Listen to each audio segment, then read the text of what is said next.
DSS Avenue 2 এ আমরা আজকে সকাল 11টার দিকে আমরা তথ্য পাই যে একজন নারী আত্মহত্যা করেছে।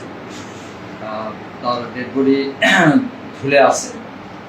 তখন সাথে সাথে আমাদের একটি টিম পাঠায়। সেখানে গিয়ে তখন দেখতে পাই যে ইতিমধ্যে তাকে ইসলামিয়া হসপিটালে নিয়ে গেছে চিকিৎসার জন্য স্থানীয়রা। সেখানে গিয়েও দেখা যায় না সেটা তাকে, ওনার নাম হচ্ছে আফরা ইবনাত খান ইকরা। ইকরাকে তখন কর্মীটোরা জেনারেল হসপিটালে চিকিৎসার জন্য নিয়ে যাওয়া হয়। স্থানীয়রাই নিয়ে গেছে। তারপরে সেখানে তাকে চিকিৎসা দেওয়া হয়।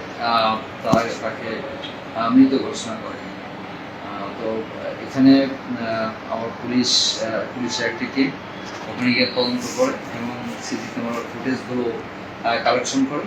তাতে দেখা যায় যে 11:44 ইকরা তার শরীরের ওড়না দিয়ে ফ্যানের সিলিং ফ্যানের সাথে তার গলার সাথে আটকায় ফাঁসি দিয়েছে এবং দরজা ভেঙে ওখানকার গ্রুপ ক্যাপ্টেন মোতালেব সাহেব সহ স্থানীয়রা তার মৃতদেহ বের করে প্রথমে চিকিৎসার জন্য নিয়ে যান।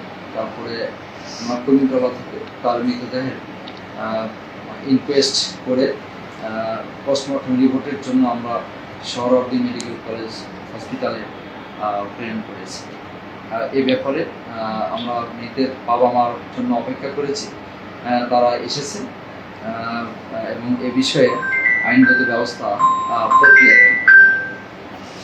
স্বামী জাহের আলভী উনি অভিনেতা ছিলেন, আমরা যত জেনেছি। উনি নেপালে আছেন। তো তাদের মধ্যে মনোমালিন্য থাকতে পারে। এখন কি কারণে আত্মহত্যা করেছে এটা আমাদের তদন্ত চলমান।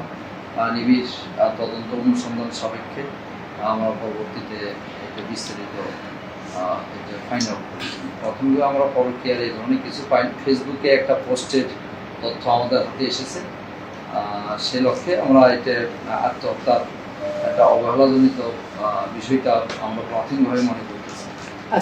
তারপরে নিবিড় তদন্ত আমাদের চলমান আছে। বাবা অভিযোগ দিচ্ছে। অভিযোগ আমরা সম্পূর্ণ হলেও এটা নিয়মিত মামলা